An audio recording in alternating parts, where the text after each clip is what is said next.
سر سید کا جو اصول تھا، اسی لیے ہم سر سید کے عقائد پہ کبھی بات نہیں کرتے کہ ان کے عقائد کیسے تھے.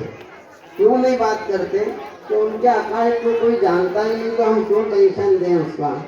ہاں تعلیمی فیلڈ میں جو کام کیا چلو اسی کو سرا کے چپ بیٹھ جائے، ورنہ سر سید کے عقائد ایسے تھے کہ ان کو ایمان میں بھی شامل نہیں کر سکتے. لیکن ہم عقائد پہ بات نہیں کرتے ہیں. علماء کرام یہاں بیٹھے ہیں، ان کے عقائد پہ اگر ڈسکشن کریں گے تو آپ ان کے ایمان میں ہونے پر شک شبہ کریں گے. ان کی کتابیں دیکھیں آپ، لیکن ان کی ایک محنت تھی، ایک لگن تھی. اور ایک بات، کنسیپٹ کا جہاں اختلاف ہے وہ سمجھیں. علماء کرام کا ماننا یہ تھا کہ ہمیں انگریز کے ساتھ کسی طرح سے کوئی سمجھوتا نہیں کرنا ہے، تم باہر نکلو پہلے.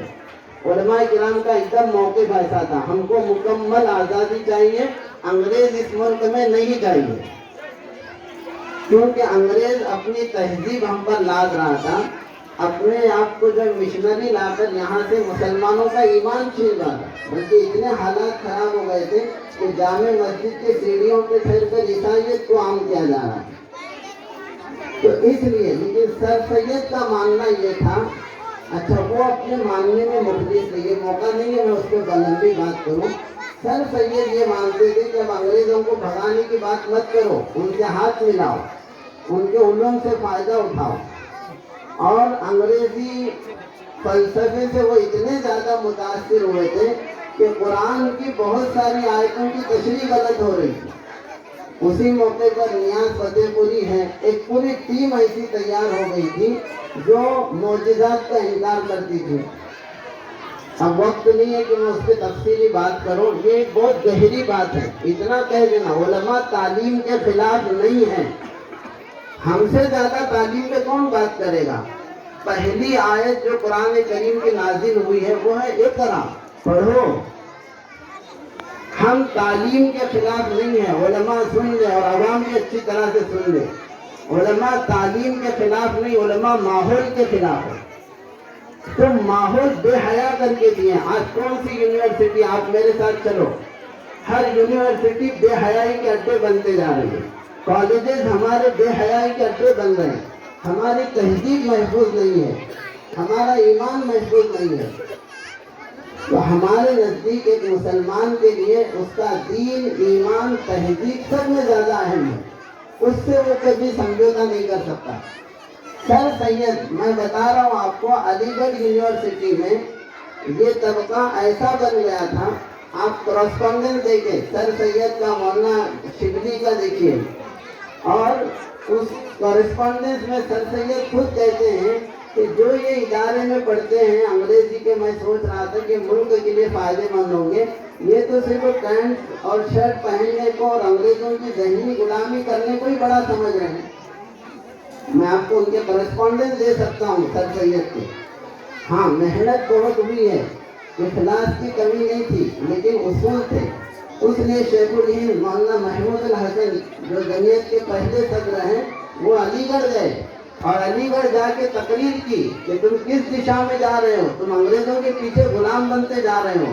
تو اس تقریر کے نتیجے میں مولانا محمد علی جوہر کھڑے ہوئے اور وہیں انہوں نے علی گڑھ کے مقابلے میں دوسری یونیورسٹی بنائی جسے جامعہ ملیہ کہتے ہیں. اور مولانا ابوالکلام آزاد نے اصرار کر کے علی گڑھ سے وہ یونیورسٹی دلی لے آئی. آج جامعہ ملیہ جو یونیورسٹی ہے یہ علماء نے قائم کی ہے.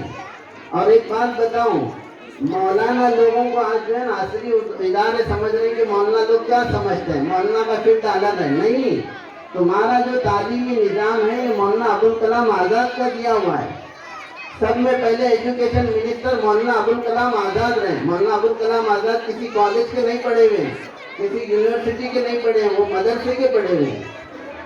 UGC یونیورسٹی گرانٹ کمیشن کی بنیاد مولانا ابوالکلام آزاد نے رکھی. انڈین انسٹیٹیوٹ آف ٹیکنالوجی، اس کی بنیاد مولانا ابوالکلام آزاد کی ہے. ان کا جو کنسیپٹ تھا ہر بچے کو تعلیم کا، تو یہ نظام مولانا لوگ دیے. اور آج مولانا کچھ بولتے تم کو کیا تعلیم سمجھتی؟ یہ عوام، ہماری عوام ہے، سمجھ گئے کہ جن ہاتھوں سے اسے وہ تحفے ملے وہ ہاتھیں ہی بھول گئے. تو علماء کرام تعلیم کے خلاف نہیں ہیں، نہ انگریزی تعلیم کے خلاف ہے، ہم خود چاہتے ہیں، لیکن ماحول دیجیے بچوں کو، ان کی تربیت کیجیے، ان کی ایمانی تربیت کیجیے۔ سر سید کے تحت جو علی گڑھ بنا تھا، وہ علی گڑھ سے ارتداد پھیل رہا تھا، لادینیت پھیل رہی تھی، لامذہبیت پھیل رہی تھی۔ اسی لیے اس زمانے میں ایک بہت بڑا شاعر گزرا ہے، اکبر الہ آبادی، آپ اسے پڑھیں۔ اکبر الہ آبادی نے سر سید کے بارے میں کہا تھا کہ دیکھو آج یہ تعلیم کے ذریعے سے بچے بے حیا ہو رہے ہیں، بچے بد اخلاق ہو رہے ہیں، بد تہذیب ہو رہے ہیں، اور بد تہذیب ہو کر یہ اپنے دین کو بھول رہے ہیں۔ تو اس وقت اکبر الہ آبادی نے کہا تھا، یوں قتل کے بچوں سے وہ بدنام نہ ہوتا، افسوس کہ فرعون کو کالج کی نہ سوچی۔ کہ فرعون کو حضرت موسیٰ کے لیے اتنے بچوں کو قتل کرنے کی ضرورت نہیں پڑتی، اگر کالج کھول دیتا تو ایسے ہی سب برباد ہوتے، کوئی نبی بننے کے لائق ہی نہیں رہتا، اس کی آنکھیں پاکیزہ ہی نہیں رہتی۔ اسی لیے انہوں نے یہ بھی شعر کہا، بار بار آتا ہے اکبر میرے دل میں یہ خیال، حضرت سید سے جا کے عرض کرتا کوئی کاش، درمیان کار دریا تختہ بندم کر دئی، باز میں گوئی کے دامن تر مکن ہوشیار باش۔ یہ اکبر الہ آبادی کا شعر ہے کہ میرے دل میں یہ خیال آتا ہے کہ میں سر سید کو جا کر بولوں۔ یہ مخلوق تعلیم جس سے بے حیائی کا حیا کا جنازہ نکل گیا، یہ سب کہاں سے آیا؟ یہ ہمارا نظام نہیں ہے۔ اسی لیے ہندوستان میں مسلمانوں کا نظام تعلیم و تربیت پہ آپ غور کرو۔ انگریزوں کے آنے سے پہلے ہمارا نظام تعلیم کیسا تھا؟ یہ کمرشلائز نہیں تھا، پیسوں کے سسٹم پہ نہیں تھا۔ تو بہرحال علماء تعلیم کے خلاف نہیں ہے، ہم سے زیادہ تعلیم بھی کون بات کر سکتا ہے؟ اسی لیے ایک مسئلہ چل رہا، فاطمہ وہ جو ہے کیا ہاں اس کو کہہ رہے ہیں کہ پہلی لیڈی جو عورتوں کی تعلیم کی بات کی، انہیں پتہ ہی نہیں ہے۔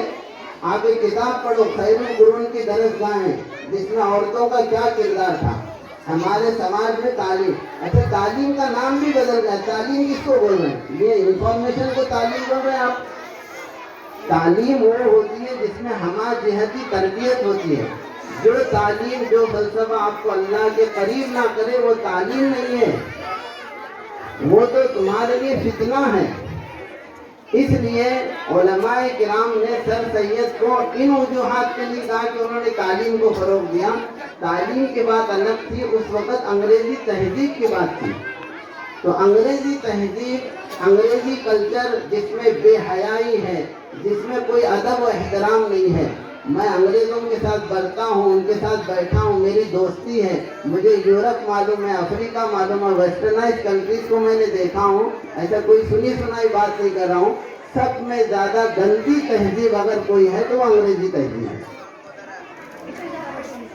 حیا کا کوئی جنازہ نہیں۔ ان کے یہاں جو قوانین بن رہے ہیں ابھی، اب یہ وقت نہیں کہ میں یہاں پر یہ سب باتیں کروں، لیکن یہ بات آپ ذہن میں رکھیے کہ علماء کے ذریعے سے ہی تعلیم کا نظام آپ کو ملا ہے۔ یہ ہم تعلیم کے خلاف نہیں، ماحول کے خلاف ہے۔ جب بھی ہم بات کریں گے اپنی بچیوں کو پاکیزہ ماحول دو، دینی ماحول دو، تو ہم اس کو یعنی یہ ہم فرائض میں سے سمجھتے ہیں۔ پہلی قرآن کے 5 آیتوں میں اللہ تعالیٰ فرماتے ہیں، اقرأ وربک الاکرم، پڑھ تیرا رب نوازنے والا ہے۔ ہمارے استاد اس کا ترجمہ کرتے تھے، تو پڑھ تو صحیح، تیرا رب نوازنے والا ہے۔ اللہ کی نوازشیں علم پر آئیں گی، اسی لیے جو علم سیکھنے نکلتا ہے فرشتے خوشی کے مارے اپنے پر اس کے پیروں کے نیچے بٹھاتے۔ یہ ہم نے تعلیم دی ہے۔ تعلیم کو سب میں پہلے عام کرنے والے کون ہیں؟ ہمارے ہندوستان میں تعلیم عام نہیں تھی، صرف ایک کاسٹ برہمن ہی علم حاصل کر سکتے تھے، دوسروں کو اجازت نہیں تھی۔ یہ ان سے چھین کر تعلیم کو عام کرنے والے ہم لوگ ہیں۔ یورپ کو کیا پتا تھا تعلیم کیا ہے؟ یورپ تو اندھیرے میں تھا۔ جب اسپین فتح ہوا تو مسلمانوں نے ان کو علم کی روشنی دی۔ یہ ہمارا کردار ہے، ہم نے دنیا کو علم دیا، اور علم ہی نہیں، علم کو اخلاقیات سے جوڑا، تربیت سے جوڑا۔ صرف علم دے کر آزاد نہیں کیا۔ اگر صرف علم آتا ہے آدمی کے پاس تو ایکسپلائٹیشن ہوتا ہے، ناجائز استعمال ہوتا ہے، انسانوں کی ہمدردی نہیں ہوتی ہے۔ آپ دیکھیے کیا انسانوں کا قتل عام ہو رہا ہے، یہ علم کی وجہ سے۔ اس کے ساتھ اخلاقیات ہے، ذہنی تربیت ہے، نفسیاتی تربیت ہے، عقلی تربیت ہے، اجتماعی تربیت ہے، معاشرتی تربیت ہے، ساری تربیتوں کا مجمع علم بنتا ہے۔ تو بہرحال یہ ہمارے دین سیکھنا، یہ علم سیکھنا، یہ دین کا حصہ ہے۔ علماء تعلیم کے خلاف نہیں ہے، علماء جو ہے صرف ماحول کے خلاف ہے۔ آپ ماحول پاکیزہ دیجیے، ہم سے زیادہ بھی کوئی اور سپورٹ کرنے والا آپ کو نہیں ملے گا۔ یہ ایک وضاحت ضروری تھی۔ بہرحال پھر آخر میں سارے مینجمنٹ کو، اساتذہ کو، والدین کو مبارکبادی دیتے ہوئے میں اپنی بات ختم کرتا ہوں۔ جزاکم اللہ۔